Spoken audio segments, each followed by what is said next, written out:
said the first brother. "We have traveled through your country, and we have heard lots of stories about your amazing outfits." "You have?" said the king. He was happy that everyone knew about his outfits. "How wonderful." "We have an idea," said the second brother. "We want to weave you a beautiful outfit, and then the whole world will know about you." "The whole world," said the king. "Isn't that a wonderful idea?" He looked at his council, but they did not look so happy. "If the other kings and queens hear that I have such an outfit, they will think we are rich, and they will not make war with us."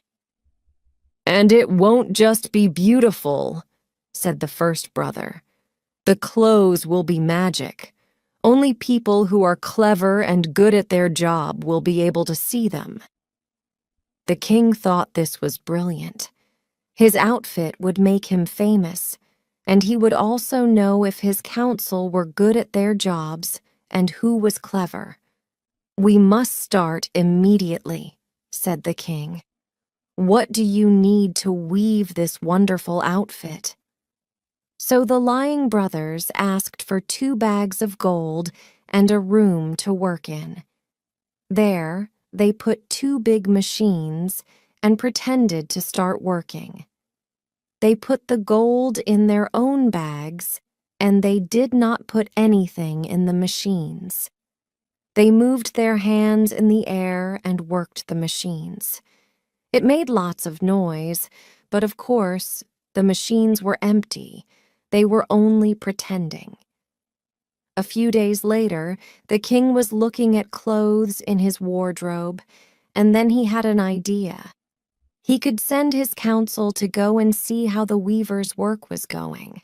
That way, he would know if his council were good at their jobs. He sent the oldest man in the council to go and talk to the weavers. The councilman thought he would easily see the outfit, but when he walked in, he saw 2 empty machines and the weavers working. "My God," he thought. "Does this mean I am stupid? Then I must not be good at my job." "Councilman," said the brothers, stopping their work, "thank you for coming to see our work. Come closer so you can see the clothes better." The councilman pretended to look at the outfit. "Tell us, do you like how it looks, and what do you think of the colors?" They spoke for a long time about the clothes, used many long words, and asked what the councilman thought. He said, "Yes, yes," and told them that the outfit was beautiful.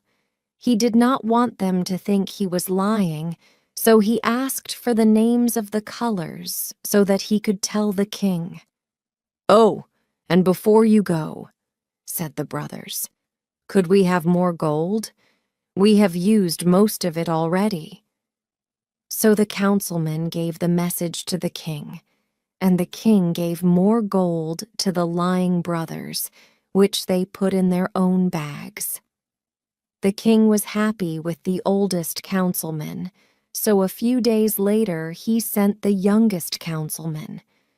This man also thought he would be able to see the clothes, and when he walked in and saw the empty machines, he began to worry. "If I tell the king I cannot see the clothes, he will kill me," he thought. So he looked at the machines for a long time and spoke loudly about how beautiful the clothes were, and how he wanted to tell the whole city about it. The weavers asked him lots of questions and said that they wanted to make sure it was perfect, and then asked the councilman for more gold. The councilman told the news about the magic clothes to the city, and everyone started talking about it. They all wanted to see the outfit so that they could know who was stupid or bad at their job. Finally, The king decided that he could wait to send his councilmen to the weavers because he wanted to see the clothes himself. He went to their room with his council, and of course they only saw the empty machines, but nobody said anything in front of the king. The king was very surprised that he could not see the clothes. "Does this mean that I am a bad king?" he thought. "But how can that be? I have been a good king all my life, but maybe my council has always done most of the work. And isn't that the job of a king? The people look at how wonderfully perfect I am, and then the king chooses a strong council who does all the work. I must not speak of this, or people will think I am a bad king." So the king said that the clothes looked wonderful and that he would give the weavers as much gold as they needed. The council laughed and talked about the beautiful colors. If you listened to the council, you would think the clothes were black, white, red, green, yellow, orange, blue, purple, and gold. "Yes, yes, you have done an excellent job," said the king. "So I think we must hold a parade. There we will show everyone the new outfit, and afterwards you will be knighted." The lying brothers' mouths fell open. "We will be knighted? How amazing! Our king is too kind." The night before the parade, the weavers did not sleep. They worked all night on their machines. Then they took the clothes out, cut them with scissors, and so on. Of course, they were really just pretending, cutting the air with scissors. In the morning, the lying brothers came to the king and showed him each piece of the outfit. "Here are your new trousers, my king," they said, and they helped the king put on his trousers. "Here is your new scarf, my king," they said, and they helped the king put on his scarf. "Here is your new shirt, my king," they said, and they helped the king put on his shirt. "The clothes are so light that you will not feel them," they explained. "They are as light as air," the king said. The weavers took the king to the mirror. He stood there completely naked, but the weavers pretended to look at the outfit, talking about how good he looked. The parade began, and all the people of the city came to see the king's new clothes. Of course, there was really nothing to see, but nobody wanted to say anything because then people would think they were stupid. So everyone talked about how wonderful the king looked. Finally, a young girl saw the king, and she could not understand what everyone was talking about. "But he's naked," she said. "The king is naked." The words quickly went through the crowd. Everyone started to talk about the king's new clothes. Well, everyone started to talk about how the king didn't have any clothes. Soon people started to laugh. "The king is naked." "It does not matter," the king thought. "The people of the city are stupid. I knew that already, and I know that I look excellent." When the parade was finished, the king went back to the castle to find the weavers so he could knight them. But the two lying brothers were gone. Nobody could find them. "Hello? Where have those two gone?" They had left when the parade started, taking all their gold with them. And so the king stood, naked in his castle. He felt quite stupid. Once there was a king with 10 sons and 1 daughter. Their mother died when the daughter Elisa was born. They were very good, happy children. Then the king fell in love with another woman and he married her. He loved his new queen, and in his eyes she was always right. But she was a bad, jealous woman. She hated the king's 10 sons, and she wanted to send them away. Love made the king stupid. It can make everybody stupid. The poor old king sadly said goodbye to his sons. Then they took them outside ween the city walls. She said some magic words and changed the 10 boys into 10 white birds. "Fly away to another country," she said. "Make your homes in treetops, find your food on the ground." And the 10 brothers flew high into the sky and away over mountains and rivers. They came to a great sea and they made their home in some trees next to it. When Elisa learned about her brothers, she ran away from the king's house. She cried for hours. She walked for days. She did not use her eyes. She followed her love for her brothers. One day I will find them, she thought, and her love took her near their home by Wish Great Sea. Night came, and Elisa fell asleep under a tree. All night the fairies watched her, and no dangerous animal came near her. The next morning she walked again. She met an old woman. "What are you doing here? Can't a brother or friend help you?" asked the old woman. She gave Elisa some good food. Elisa told her the story of her brothers. "I am looking for 10 fine princes on 10 white horses," she said. "Do you know of them?" "10 princes?" said the woman. "No, but I saw 10 white birds this morning.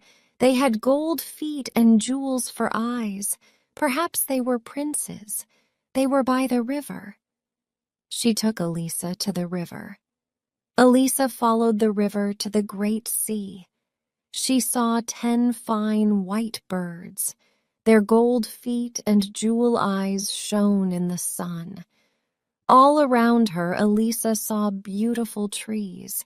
Elisa built a small house from sticks. She found flowers and put them round the walls. When she came back, she found bread, eggs, and fish near the door. That night her brothers came to her. She cried. "Don't be sad," they said. "We'll tell you some stories." Their stories were funny, and after a time she smiled. Then she laughed. When it was late, the brothers flew up into a tree. "Sleep well, Elisa," they said. "We are watching you." In her sleep, Elisa saw the old woman again. Now she was a beautiful fairy. "Do you want to help your brothers?" she asked. "Yes!" cried Elisa. "Of course. Are you strong?" "Yes, I am strong." "Then listen to my words and follow them. There are gold flowers near your little house." "Do you want to help your brothers?" she asked. "Yes!" cried Elisa. "Of course. Are you strong?" "Yes, I am strong."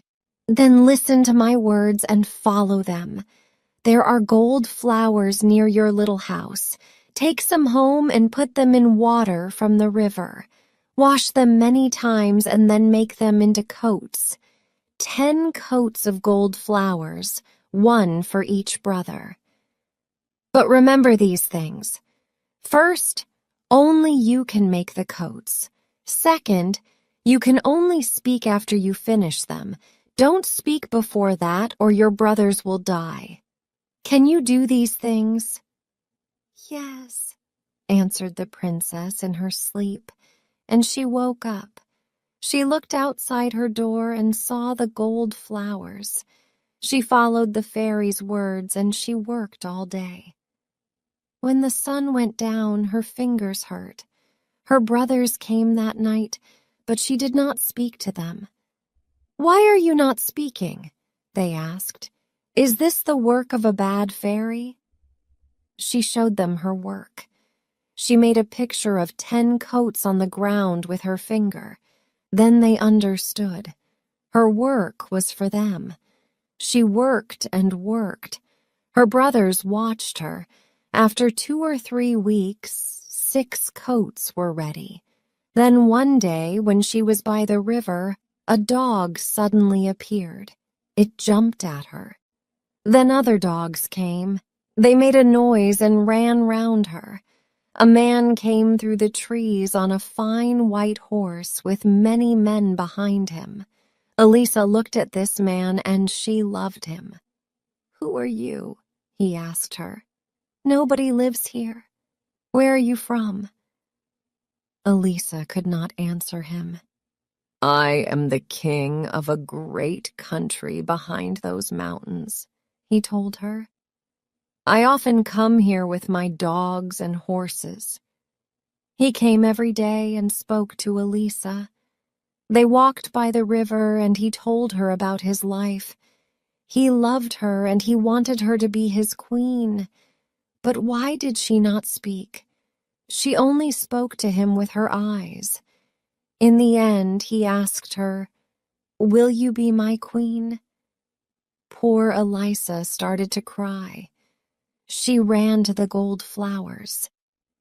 "We will take the gold flowers and your work to my house. You can work there. Will you come?" She could not say no, because she loved him.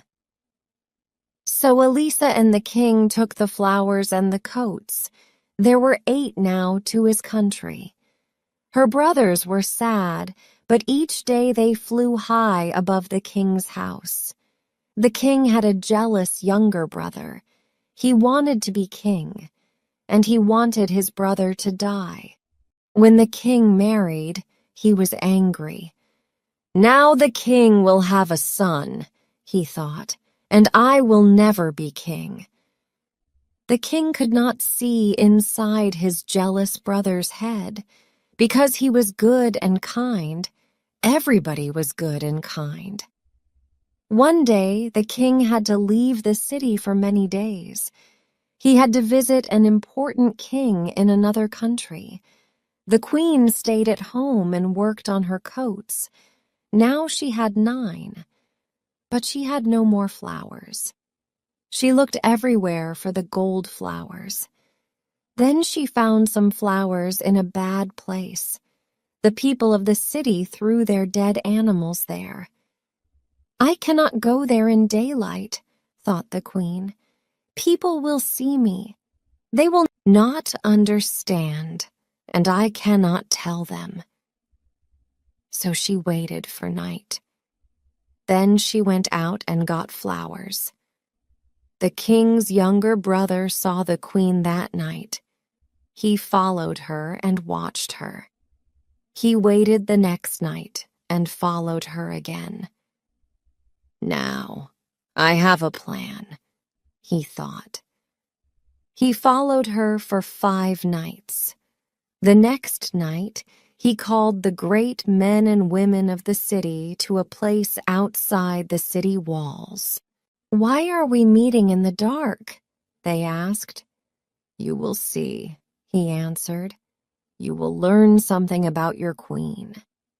Now everybody be quiet. Wait here with me and watch. What does our lovely queen do every night when king is away? What do you think?" A little time later, the queen appeared and got the flowers. She started to walk home, but the king's brother ran after her. He caught her arm. "See," he cried to the people, "she is a bad woman. Only a bad woman looks for flowers in this place at night. She uses them for bad magic. She plans to kill our dear king, my brother. Why do you think she never speaks? Because she can only say magic words." People shouted, "Kill her! Put her on a fire!" And the king's brother said, "Let's kill her before the king comes back, or she will kill him." He took the queen back to her room. "Tomorrow," he said to her before he closed the door, "you will die." The king and his servants were 1 day's journey away from the city. "Tomorrow," he said to her before he closed the door, "you will die." The king and his servants were 1 day's journey away from the city. They found a place for the night and got off their horses. The king looked up and saw a white bird in the sky. The bird flew down to the king and the king's horse, afraid. The king shouted at the bird, but it did not go away. Then he looked again and saw its gold feet and jewel eyes. "It is one of the fairy birds," he thought. "One of the queen's birds. She can understand their cries, but I cannot. I think it wants me to go back quickly to the city." The king called his men. "We are not staying here," he told them. "We are going to the city now. We have to go back to the queen. Get ready quickly. I am leaving now. Follow me." The king and his men followed the white bird all night. The bird called to them, "Quickly! Quickly!" In the city, Elisa worked all night with her gold flowers. The next morning, the people of the city met in the big square in front of the king's house. They looked up at the sky. "What are those white birds up there? Why are they making this noise?" Men brought sticks and built a large fire. The birds flew down and round the men's heads. They took some sticks and flew away, but they could not take every stick. The king's brother went to the queen's room. He brought her outside and into the square. She carried the gold coats in her arms, and his white bird flew over the people's heads. "It is the queen!" cried the king. He fought his way through the people to the middle of the square. "A fire!" cried the king. "Why are you building a fire?" He looked at his younger brother and he knew. He was very angry and the people were sorry. The younger brother turned to the people and shouted, "Do we want her to die?" But the people did not answer yes. They looked at their feet. Then a little boy at the front shouted, "No!" And everybody shouted, "No!" The queen called to the white birds, "Come here, my brothers." The birds flew down to her feet. She threw her wonderful gold coats over them, and they changed into 10 fine young princes. The princes took the king's brother on top of the city walls and threw him to the ground. Boys ran after them and threw stones at him. Nobody saw him again. The king put his arms around his queen. "Speak to me now, my beautiful wife." When you see white birds above you, listen. You will hear them cry, "Quickly, quickly." Now you understand.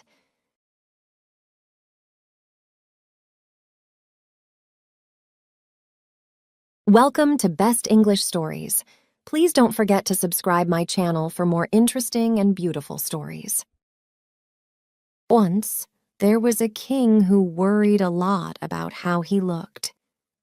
Most kings worried about the country's money, but this king only thought about clothes. He spent all the country's money on clothes, and his wardrobe was